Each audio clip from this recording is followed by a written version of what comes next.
السلام علیکم، پروگرام میں آپ کو خوش آمدید۔ مشرق وسطیٰ میں جنگ ایک پاز ہے، جنگ کا ایک پاز ہے، تھمی ہوئی ہے۔ مذاکرات جو ہو رہے ہیں وہ بڑی خاموشی کے ساتھ ہو رہے ہیں، لیکن آج کچھ باتیں ہمیں سننے کو ملی ہیں۔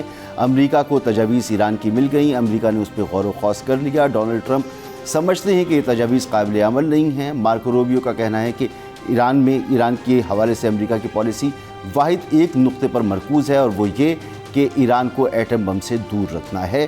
لہٰذا جو تجاویز گئی ہیں وہ کیا ہیں؟ وہ تجاویز ہیں کہ ایران چاہتا ہے کہ سمندری تنازعات پر پہلے بات چیت ہو، آبنائے ہرمز اور ایران کی بندرگاہوں کا جو محاصرہ ہے وہ ختم ہو۔ دونوں فریقین اس میں کچھ لچک دکھا سکتے ہیں، لیکن نیوکلیر معاملے پر ٹیکنیکل سطح کے مذاکرات تو اس وقت ہو سکتے ہیں۔ باقاعدہ کیا کرنا ہے اس مسئلے کا، یہ چیزیں بعد میں ڈسکس ہو سکتی ہیں، ابھی نہیں ہو سکتی ہیں۔ یہ تجاویز امریکہ کے لیے زیادہ قابل قبول نہیں ہے، لیکن اس تمام صورتحال میں دنیا بھر کی معیشتوں کو شدید نقصان پہنچ رہا ہے۔ پاکستان کی ہی اگر بات کریں تو پاکستان کی معیشت کا انحصار چند عوامل پر ہے، جس میں ایک تو ملک کے اندر سیاسی استحکام ہے، اور دوسرا یہ کہ انٹرنیشنل اور علاقائی معاملات جو ہیں وہ درست رہیں۔ بدقسمتی سے 2 مہینے ہو گئے یہ معاملات درست نہیں ہیں۔ تیل کی قیمتیں پوری دنیا میں بڑھ رہی ہیں، ہمارا خطہ براہ راست اس سے متاثر ہے۔ گیس کی قلت ہے، شدید قلت ہے، اور ان دونوں وجوہات کی بنا پر ملک کے اندر کموڈیٹیز ان کی بھی رسد میں مشکلات ہیں، تو ان کی قیمتوں میں اضافہ ہو رہا ہے۔ ہر چیز مہنگائی کی طرف جا رہی ہے، ہمیں شرح سود بڑھانی پڑ گئی ہے۔ ہماری جو اسٹاک مارکیٹ ہے آج بھی مندی کا اس میں رجحان رہا، نہ صرف ہماری اسٹاک مارکیٹ میں بلکہ دنیا بھر کی اسٹاک مارکیٹ اگر آپ دیکھیں، اور خاص طور پہ خطے کی سب جگہ مندی کا رجحان رہا۔ مطلب یہ کہ مذاکرات جب ہو رہے ہوتے ہیں، جنگ تھمی ہوئی ہوتی ہے، تو کانفیڈنس ہوتا ہے اور کاروبار اچھا چل رہا ہوتا ہے، لیکن اس وقت کاروبار اچھا چلتا نظر نہیں آ رہا۔ یہ اشارے اس بات کے ہیں کہ یہ جو پاز ہے، یہ جو جنگ رکی ہوئی ہے، خدا نخواستہ یہ دوبارہ سے میدان جنگ جو ہے وہ گرم ہو سکتا ہے۔ اور اگر ایسا نہیں بھی ہے تو بھی امریکی نشریاتی ادارے اور جو وہاں کے تجزیہ کار ہیں وہ یہ بات کر رہے ہیں کہ امریکہ اور ایران کسی نئی سرد جنگ میں جا سکتی ہیں، جہاں پر جنگ بھی نہ ہو اور معاہدہ بھی نہ ہو، اور یہ جو صورتحال ہے تیل کی قیمتوں کی اور یہ آبنائے ہرمز کی بندش کی، یہ برقرار رہے۔ اگر یہ ایسا ہوتا ہے تو ہماری جیسی معیشتوں کے لیے یہ بہت بری خبر ہے، یہ کوئی اچھی خبر نہیں ہے۔ مہمانوں کی طرف آتے ہیں اور یہ جاننے کی کوشش کرتے ہیں کہ اس جنگ کا مستقبل کیا ہے، کیا فریقین امن معاہدے کی طرف جا سکتے ہیں، ایک دیر پا امن اس خطے میں قائم ہو سکتا ہے، اور اگر نہیں ہوتا تو آنے والے وقتوں میں جو معاشی صورتحال ہمیں نظر آ رہی ہے وہ بڑی بھیانک، بڑی خوفناک قسم کی ہے، اس پر ہی بات کریں گے۔ بریگیڈیئر ریٹائرڈ غضنفر علی صاحب ہمارے ساتھ موجود ہیں۔ سر بہت شکریہ آپ کا۔ ڈاکٹر سندس مستقیم صاحبہ ماہر عالمی امور ہیں، ڈاکٹر صاحب آپ کا بھی بہت بہت شکریہ، اور ڈاکٹر نور فاطمہ ماہر معیشت ہیں آپ، ڈاکٹر صاحب آپ کا بھی بہت بہت شکریہ۔ بریگیڈیئر صاحب، اس جنگ کا مستقبل، مذاکرات کامیاب ہوتے نظر آ رہے ہیں آپ کو؟ ایران کی شرائع جو تجاویز تھیں وہ پاکستان کے ذریعے امریکہ کو مل گئیں، اس پہ غور و خوض بھی ہو گیا، اور وہاں سے یہ کچھ اشارے بھی آ گئے کہ یہ تجاویز قابل قبول نہیں ہیں۔ بہت بہت شکریہ مسعود صاحب، بسم اللہ الرحمن الرحیم۔ میں تو اس وقت یہ سمجھتا ہوں کہ جو امریکہ کی طرف سے یہ آیا ہے کہ یہ تجاویز قابل قبول نہیں ہے، اور جو انہوں نے مارکو روبیو کا جو بیان آیا کہ جس صرف نیوکلیئر پہ بات ہوگی، تو پہلی بات تو یہ ہے کہ مارکو روبیو کو بھی پتہ ہے، پوری امریکن ایڈمنسٹریشن کو یہ پتہ ہے، پورے آئی اے انسپیکٹرز کو یہ پتہ ہے، اور اس کے ساتھ ساتھ ان کی جو تلسی گبارڈ کو یہ پتہ ہے، اور انہوں نے یہ کہا ہے وہاں کے سینٹ کی اپنا جو ان کی ہیئرنگ کے درمیان کہ ایران کے پاس ایٹمی بم جو ہے، ایٹم بم کا کوئی بنانے نہ موجود ہے، نہ وہ ان کو بنا سکتے ہیں۔ اس کے ساتھ ساتھ جب یہ وار شروع ہونے سے پہلے پینٹاگون کو بریفنگ دی گئی تھی بائی سی آئی اے، اور پینٹاگون نے بریفنگ دی تھی اپنا کانگریس مینس کو کلوز ڈور میں، وہاں انہوں نے کہا تھا کہ ایران کے پاس کوئی ایسا ہتھیار نہیں ہے جس سے وہ ڈائریکٹ امریکہ پہ حملہ کر سکے، اور یہ حقائق سارے پتہ ہیں۔ پھر ان کو میوٹیلیٹ کرنا، مجھے تو اس ٹائم فریم ورک میں اس کی وجہ یہ سمجھ آ رہی ہے ڈونلڈ ٹرمپ کی طرف سے، کیونکہ وہ اتنا ہی زیونسٹ ہے، اتنا ہی اپنا دہشت گردی کو سپورٹ کرتا ہے جتنا وہ شیطان یہو کرتا ہے، بلکہ وہ دونوں ایک دوسرے کی کاپی ہیں۔ تو مجھے تو یہ لگ رہا ہے کہ اصل میں دنیا کو اس ڈرافٹ کی طرف لگا کے، اس پیس کی طرف لگا کے، وہ ایران کو اسرائیل کو شیلڈ کر رہا ہے کہ وہ جا کے لیبنان کے اندر جتنا زیادہ سے زیادہ علاقہ کیپچر کر سکتا ہے کر لے، اور جتنے لوگوں کو مار سکتا ہے مار لے، کیونکہ اگر تو یہ پیس ہے، اگر تو یہ جنگ بندی ہے، تو ایران نے کہا تھا وہ جنگ بندی لیبنان کے اندر بھی ہوگی. لیکن ابھی آپ دیکھیے گا کہ لٹانی ریور کے کراس جو ہے جو انہوں نے آپریشن کیے ہیں وہاں پہ ابھی تقریباً کوئی وہاں پہ کوئی 12% علاقہ ہے جو انہوں نے قبضے میں لے لیا ہے لیبنان کا, اور وہاں پہ وہ اپنے بیسز قائم کر رہے ہیں. تو اور اس کے اوپر کسی کی نظر نہیں جا رہی, کوئی اس کے اوپر سوال نہیں اٹھا رہا, کوئی اس کے اوپر کوئی پاور اس کے اوپر کوئی کویسچن ریز نہیں کری. پہلے تو میرا لگتا مجھے اس جنگ کو بڑھانے کا یا جنگ بندی کو بڑھانے کا جو امریکہ کا یا ڈونلڈ ٹرمپ کا مقصد ہے وہ یہ ہے کہ لیبنان کو جو ہے وہ وار زون رہنے دیا جائے. دوسری بات یہ ہے کہ وہ جیسے آپ نے کہا, جیسے اس نے کہا مارکو روبیو نے کہ ہم جو ہے وہ ایک تو ناکہ بندی کرتے, آج وہ کہہ رہے ہیں کہ جی اگر چائنا نے ایران سے تیل خریدا تو ہم 100% ٹیرف عائد کر دیں گے. اس کے ساتھ ایک اور چیز جو سامنے آ رہی ہے وہ یہ ہے کہ یو اے ای نے اوپیک سے نکلنے کا فیصلہ کر لیا ہے کہ جی وہ جا کے امریکہ اور ان کے ساتھ بیٹھے گا. تو یہ جو چیزیں ڈیولپ ہو رہی ہیں اس کے اندر آپ یہ دیکھیے گا کہ امریکہ جو ہے وہ پریشرائز کرنے کی کوشش کر رہا ہے لیبنان کو, اپنا ایران کو, کہ وہ ان کی ٹرمز پہ آ کے جنگ بندی جو ہے یا ایک امن معاہدہ وہ کرے. اب ایران نے اس چیز کے اوپر کانسٹنٹلی یہ میسیج دیا ہے کہ ہم جس سبجوگیشن کے اندر کچھ نہیں کریں گے, we will not yield to your pressure. ابھی جو ایران کے لیے جو اس وقت جس وقت وہ پاکستان میں آئے اور مسقط میں گئے اور رشیا گئے, انہوں نے ایک بڑی انٹیلیجنٹ ڈپلومیٹک موو کی ہے, کیونکہ اگر وہ ویسے ہی پاکستان کے اندر مذاکرات کرنے کے لیے آ جاتے تو I'm sure ڈونلڈ ٹرمپ نے ڈھول بجا دینا تھا دوسرے دن کہ جی ایران جو ہے وہ ہمارے پریشر میں, ہم نے انہیں دبایا, ایران نے سرنڈر کر دیا اور پاکستان مذاکرات کے لیے چلا گیا ہے جبکہ ہم مذاکرات کے لیے نہیں جا رہے ہیں.